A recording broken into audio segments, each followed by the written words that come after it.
네, 그럼 이번엔 우리 대표님이 워낙 그동안 많이 말씀하셨던 자녀 교육, 그러니까 자녀에 대한 금융 교육, 이게 되게 중요하다 말씀하셨잖아요. 부자로 키워야 되니까. 네네, 맞아요. 근데 그 뭐라 그럴까요? 경제 교육, 자녀를 부자로 만드는 그 경제 교육의 그 첫걸음이 뭐라고 생각하세요? 아이들을 부모한테 배우잖아요. 그렇죠. 그래서 부모님이 낭비하고 막 비싸게 하게 되면 아이들은 똑같이 그런 라이프를 살 거고, 엄마 아빠가 그 투자를 하는 걸 옆에서 보고, 그 낭비하지 않고 그거를 투자로 바꾸고 하는 거 보면 아이들이 배울 거고, 그 다음에 아이들한테, 금융위기라는 건 별게 아니고요. 그 돈이 없으면 굉장히 그 생활이 힘들다는 걸 가르쳐 주는 게 필요하죠. 네. 그러니까 미국 같은 경우 어렸을 때부터 돈을 벌어보게 하는 이유가 이 돈 벌기가 얼마나 힘들다는 걸 가르쳐 주는 거고, 그 다음에 돈을 많이 벌으라고 가르쳐 주고, 그 다음에 이 돈을 그 어려운 사람들 도와주라고 가르치고, 그런 반복 훈련을 해야 되겠죠. 네. 그러면 그 첫걸음으로는 그 부모 스스로가 투자하는 모습을 보여주는 거? 뭐 그런 것도 있고, 아이들하고 주식 얘기하는 거 너무 좋죠. 아, 주식 얘기하는 거. 그리고 뭐 요새 삼성전자는 어떻게 됐다는데, 뭐 그리고 아이가 게임을 하게 되면, 야, 너 게임하는 회사, 지금 너 게임 좋아하던데 그 게임 만드는 회사가 어딘지 아니? 그럼 아빠도 한번 그런 게임 회사에 투자하고 싶은데, 뭐 그러면 중국의 텐센트라는 얘기도 자연스럽게 하게 되고, 테슬라 얘기도 하게 되고, 그러면 아이들은 어렸을 때부터 이런 글로벌한 시각을 갖게 되고, 그게 너무 중요하죠. 네. 근데 한국은 무조건 공부만 잘하라고 가르치잖아요. 학원 가야죠. 그러니까요. 그 학원비를 아이들을 위해서 투자하는 게 정말로 영리한 방법이죠. 네. 아니, 어떤 분이 그런 얘기를 하시더라고요.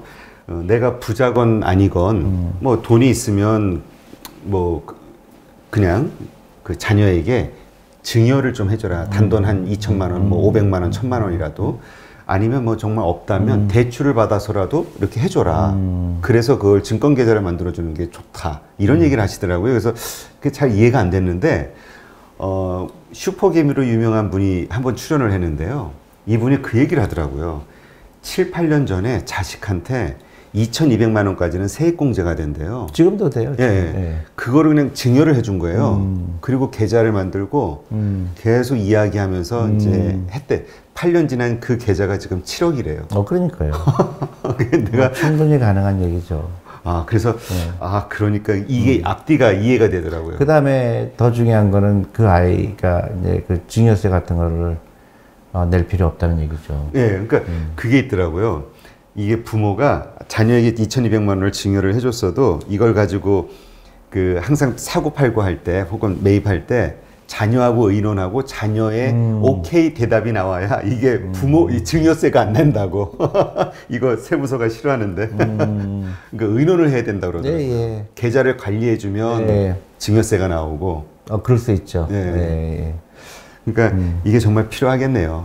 그럼요. 그래서 어렸을 때부터 이런 그 돈이 어떻게 흘러가고 돈을 버는 게 얼마나 힘든다는 것도 알고, 또 돈을 없다고 그래서 있다고 그래서 돈이 없는 사람을 무시하면 안 되고, 그런 거를 그게 교육이죠. 네. 그리고 길게 보고 또 저기 라이프에 대한 플랜을 세워야 되고, 너무너무 단순히 공부만 잘하면 모든 게 잘 될 거라고 그래서 그 30살 될 때까지 공부만 열심히 했는데 사실은 경쟁력은 떨어지는 교육을 한 거죠. 네. 그러니까 진짜 이제 아까 그 슈퍼게임이 말씀드렸는데 지금 15살짜리거든요. 근데 이미 7억 부자예요. 이게 얘가 한 10년 지나서 이제 사회에 나올 때쯤 되면 이게 더 크게 불어나 있겠죠. 그렇죠. 그때 이 돈을 가지고 무엇을 할 것이냐, 사업을 할 수도 있고. 당연하죠. 근데 제가 지금 한국에서 캠페인하는 게 지금 우리 1살 때부터 투자하자. 그래서 제가 산후조리원에 전화 다 했고요. 산후조리원. 그래서 그게 지금 UT는 13살부터 하는데 우리는 1살부터 하자. 그게 제가 지금 가장 심혈을 기울인다 그럴까요? 그래서 아이 엄마가 될 사람들, 아기 엄마들 지금부터 투자하자. 그리고 그 아이는 축복이다. 그래서 근데 너무나 다행히도요, 엄청나게 달라진 거는 젊은 어머니들이 제 말에 귀를 많이 기울이세요. 그래서 정말 사교육 끊어도 돼요. 불안하긴 하지만. 그래서 당연하죠. 그럼 반이라도 끊으세요. 그리고 그 돈으로 아이한테 펀드를 사주세요. 그러면 그 아이는 축복입니다. 왜냐하면 한 아이는 공부만 열심히 했어요. 네. 그래서 좋은 대학 들어가서 취직을 했는데 30살에 취직을 했는데 뭐 월급 얼마 안 되잖아요. 그 반면에 이 아이는 꾸준하게 투자를 했는데 뭐 좋은 학교는 못 갔을지 모르지만 뭐 갈 수도 있죠. 사교육 안 해도. 근데 아까 말씀하신 대로 20살 됐더니 그 아이가 10억이 있으면 그거 갖고 창업도 할 수 있고 여러 가지 다른 방면으로 활용할 수가 있죠. 네. 지금 1살 때부터 시작해야 된다 뭐 이렇게 얘기하셨는데 어떤 분들은 내가 나이가 너무 늦었다 이런 얘기 하시는 분도 있고 적정 나이가 있을까요? 투자 공부를 하는 데 있어서 하루라도 빨리. 그냥 하루라도 빨리. 네, 그렇죠. Right now. 그게 제일 좋은 거예요. Best time right now라고 그러죠. 네. 그럼 자녀에 대한 이런 경제 교육, 투자 교육 이런 것을 할 때 가장 중요한 게 있다면 뭐가 있을까요? 아이들한테 돈을 귀하게 생각해라. 네. 그리고 부자처럼 보이지 마라. 부자가 되라. 이게 굉장히 중요하죠. 우리가 보통 아이가 원하는 게 있으면 쉽게 주잖아요. 그렇죠. 그러면 안 돼요. 그리고 그 쓰는 것도 애 주식 계좌에서 쓰게 하는 거예요. 그냥 주는 게 아니라 이제 애가 커지잖아요. 네. 그러면 이제 주식 계좌에, 아니면 펀드 계좌에 돈이 있으면 또 장난감 사고 싶으면 그 돈에서 사요. 그러면 아이가 느끼죠. 이거 사고 싶지 않죠. 사교육비도 네 돈으로 해. 그러면요, 안 할 거래요. 통장에다 딱 넣어주고 이 돈은 너 돈인데 그렇죠. 너 이거 가지고 학원 갈래? 아니면 이거 살래? 주식 그렇죠. 살래? 예. 아. 그게 이제 돈에 대한 연습이고요. 그 다음에 정말로 아버지가 돈이 많다고 그래서 그 아들이 그거를 당연시 여기거나 그런 거를 빨리 끊어야 돼요. 부모가 돈 많은 거와 아이가 그 부모가 돈 많다고 그래서 자기가 부자라고 생각하면 안 되죠. 네. 그럴 수 있겠네요. 그러니까 요즘 애들이 그러니까 부모가 이제 요즘 애들이 이제 하나인 가정이 많잖아요. 그러다 보니까 이게 귀엽고 예쁘고 친가 외가 쪽에 할머니 할아버지들이 얼마나 예쁘겠어요. 그러니까 뭐 오냐오냐 하면서 원하는 걸 다 들어주다 보니까 뭐 버릇도 없어진다는 얘기도 있지만 네. 물건 귀한 걸 모른다는 얘기를 많이 하더라고요. 그 다음에 더 결정적인 거는 그 아이의 경쟁력이 떨어져요. 왜냐면 집에서는 막 오냐오냐 하니까 자기가 왕인지 알지만 회사나 이런 데 사회에 나왔을 때는 왕따가 될 가능성이 크죠. 그래서 귀한 아이일수록 제대로 가르칠 필요가 있죠. 네. 필요하겠네요. 아까 계속 말씀하셨듯이 이제 우리 주식 투자는 은퇴 이후, 그러니까 노후 보장을 위해서 이제 하는 것인데 이거를 그렇게 실감을 못하는 분들이 많이 있는 것 같아요. 어떻게 이게 은퇴 후에 우리가 먹고 살 수 있는 준비를 하는 게 왜 필요한지, 미국 같은 경우도 좀 어떤 캠페인 교육 자료 같은 게 있지 않나요? 이제 미국도 마찬가지로 많이 부족해요. 부족한가요? 네, 근데 이제 한국은 더 부족하죠. 그러니까 아예 돈에 대한 얘기를 안 하는 게 이제 한국 현실인데, 어쩔 수 없죠. 지금부터 해야죠. 그래서, 금융교육, 특히 중요하죠. 금융교육. 그래서 금융에 대해서 사람들이 이제 그렇게 어려운 게 아니구나. 노후 준비하는 게 어려운 게 아니구나. 주식이라는 걸 나는 평소에 무조건 멀리 하라고 배웠는데 그렇게 멀리 할 필요가 없는 거구나. 그래서 노후 준비하려면 주식은 반드시 투자해야 되겠구나. 이제 깨어가는 과정이라고 생각해요. 그리고 이제 구체적인 거는 사람마다 틀리고 가정마다 틀린데 온 가족이 같이 해야 돼요.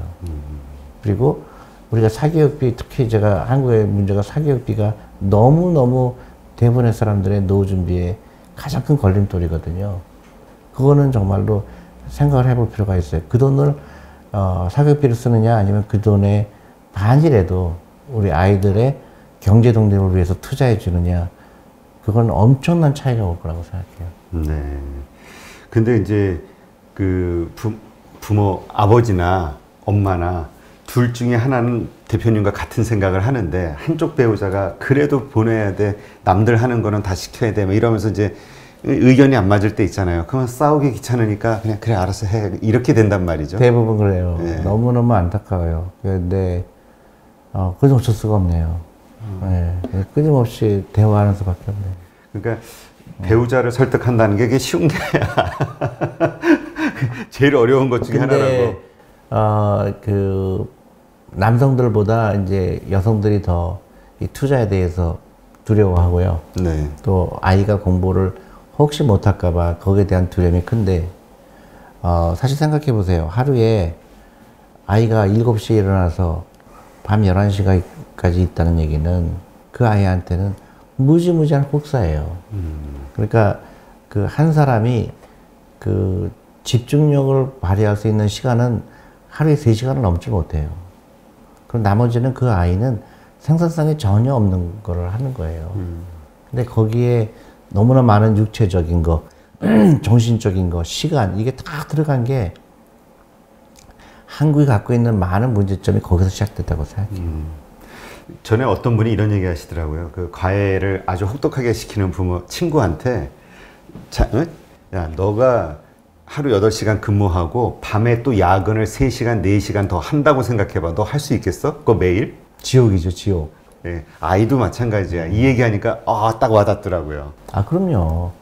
그러니까 그 반드시 미국이 옳은 건 아니지만 미국에서는 한 3시면 다 학교에서 나가잖아요. 네. 그러니까 대부분 스포츠를 해요. 그러니까 우리 아이들도 이제는 그런 옛날 과거 시험 보듯이 그냥 시험에 매달리는 거는 이제 그만해야 되고요. 네. 너무 안타깝죠. 보통 이렇게 보니까 투자할 때 여러 케이스들을 저희가 이렇게 출연자들하고 이야기를 나누면서 듣다 보니까 문제가 뭐냐면은 투자를 왜 임의대로, 그러니까 남편이 투자를 한다면 자기가 알아서 투자를 하고 그러니까 손해를 보잖아요. 그러니까 부인 입장에서는 막연하게 두려운 거예요. 사고 칠까봐. 맞아요. 예. 그래서 이게 같이 투자를 하되 같이 의논하면서 너무 중요하죠. 이게 중요하다고. 그렇죠. 그래서 이게 근데 이제 다 생각이 틀리고 또 그 자라는 환경이 틀리니까 대부분 이제 그런 거거든요. 우리 그러니까 친정아버지가 주식하다 망했다. 아니면 뭐 다 그런 스토리들이 있잖아요. 근데 그렇죠. 그거는 과거 얘기고, 그리고 과거에는 아마 그분들이 투자에 대해서 잘못된 생각을 갖고 있었을 거고, 만약에 그 당시에 투자하셨더라도 샀다 팔지 않고 그대로 좋은 주식을 갖고 있었다 그러면 지금 엄청나게 부자가 됐을 거예요. 그러니까 그런 거를 그 사실을 알고 나면 맞아. 그게 우리 아버지가 꼭 잘못한 건 아니었는데 방식이 틀렸구나. 그러면 깨닫게 되고, 그래서 장기 투자를 하라는 거구나. 그렇게 좀 긍정적인 생각을 갖는 게 중요한데, 무조건 그냥 우리 친정아버지는 망했어. 이걸로 다 모든 걸 하게 되면, 심각하게 되죠. 나중엔 대가를 치르게 돼 있어요. 네, 그렇죠. 네, 하여튼, 오늘도 존니 대표님과 함께 우리가 왜 주식 투자를 해야 되는지, 올바로, 장기적으로 투자를 해야 되는지 다시 한번 이렇게 말씀을 듣는 시간을 가졌고요. 뭐라 그럴까요? 이렇게 환경에 의해서 이렇게 저렇게 우리 뭐라 그러죠? 휘둘리는 거예요. 휘둘리잖아요. 그러면서 생각이 약간 이렇게 틀어져 있다가 또 대표님을 만나서 이야기를 나누면서 이렇게 다시 제자리로 교정을 하는 이런 느낌을 받습니다. 네, 하여튼 방송 보신 분들도 다시 한번 지금 우리가 초심으로 돌아가서 투자를 하고 있는지 한번 점검을 해보실 필요가 있지 않을까 싶고요.